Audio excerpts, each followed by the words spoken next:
রমজান মাসে ফরজ রোজা রেখে অন্তত কোন প্রকার হারাম কাজ, গুনাহের কাজ করবেন না। বাস এটুকু যদি করতে পারেন ইনশাআল্লাহ আপনার রমজান সাকসেস। চেষ্টা করা যাবে না ইনশাআল্লাহ? আমাদের একটা নতুন বই বের হয়েছে এবার, সেটা হলো মাহে রমাদানের 27 আমল।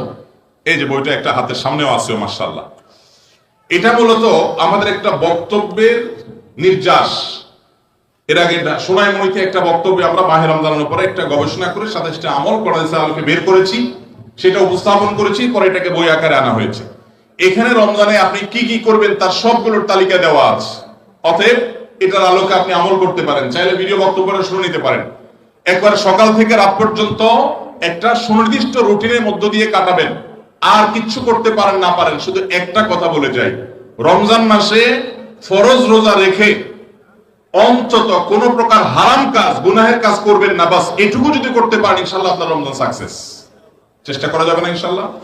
একটা কাজ যদি করতে পারেন আপনার রমজান ইনশাআল্লাহ সফল। সেটা হলো ফরজ রোজা রাখলেন, 5 ওয়াক্ত নামাজ তো ফরজ পড়বেনই, ফরজ কাজগুলো করলেন আর গুনাহ থেকে বেঁচে থাকলেন। কোনো হারাম কাজ করলেন না, ঝগড়াঝাটি করলেন না, মিথ্যা বললেন না, চগলখড়ি করলেন না, গীবত করলেন না, কাউকে ঠকাইলেন না, 2 নম্বর কাজ করলেন না।